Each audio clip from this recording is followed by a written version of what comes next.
प्रथम भारतीय गोरखा शहीद सूबेदार निरंजन सिंह छेत्री की अमर गाथा।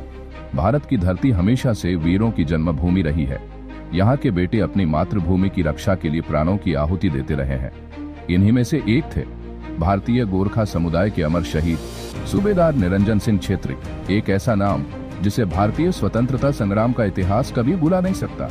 1851 ईस्वी उत्तर प्रदेश के हरदोई जिले में गोरखा परिवार में जन्मे निरंजन सिंह छेत्री बचपन से ही साहसी और त्यागी स्वभाव के थे। उन्होंने ब्रिटिश सेना की 34वीं नेटिव इन्फेंट्री में सिपाही के रूप में सेवा की, परंतु रेजिमेंट के विघटन के बाद वे मणिपुर पहुंचे।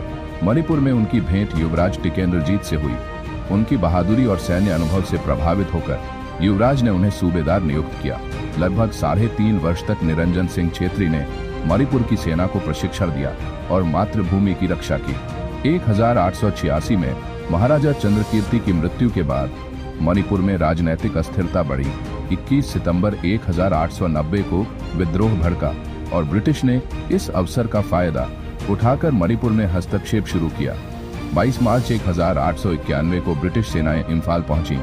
उनकी योजना थी सुरचंद्र को फिर से राजा बनाना और युवराज टिकेंद्रजीत को हटाना, परंतु टिकेंद्रजीत के साहस और मणिपुरी सेना की निष्ठा ने उनकी योजना विफल कर दी। 24 मार्च 1891 की सुबह 3:30 बजे ब्रिटिश सेना ने राजमहल और टिकेंद्रजीत के भवन पर हमला किया। उस समय सैन्य कमान सूबेदार निरंजन सिंह छेत्री के हाथों में थी। उन्होंने सैनिकों का मनोबल बढ़ाया और ब्रिटिश सैनिकों से लोहा लिया। दिन भर चली इस लड़ाई ने उन्होंने 5 ब्रिटिश सैनिकों को मार गिराया। यह अपमानजनक हार अंग्रेजों के अहंकार को हिला गई। 23 अप्रैल को खोंगजोम का युद्ध हुआ। मणिपुरी सैनिकों ने मातृभूमि की रक्षा के लिए अपने प्राणों की आहुति दी। आज भी इस दिन को खोंगजोम दिवस के रूप में मनाया जाता है। अंततः अंग्रेजों ने 27 अप्रैल 1891 तक पूरे मणिपुर पर कब्जा कर लिया। निरंजन सिंह छेत्री और उनके साथी चोंगथामिया को गिरफ्तार किया गया। 5 मई को उन्हें अदालत में पेश किया गया और अंग्रेजों के विरुद्ध सैनिकों को संगठित करने के आरोप में दोषी ठहराया गया। 8 जून 1891 इम्फाल के कांगला किले के पश्चिमी द्वार पर सूबेदार निरंजन सिंह छेत्री को फांसी पर लटका दिया गया। उस समय उनकी आयु मात्र 39 वर्ष थी। भारत की आजादी की लड़ाई में गोरखाओं का योगदान अतुलनीय है। पहाड़ों की चोटियों से लेकर मैदानों तक गोरखा सिपाहियों ने अपने रक्त से इस देश की धरती सींची है। सूबेदार निरंजन सिंह छेत्री इस योगदान के प्रथम प्रतीक थे। सूबेदार निरंजन सिंह छेत्री केवल गोरखाओं के नहीं बल्कि पूरे भारतवर्ष के पहले गोरखा शहीद हैं।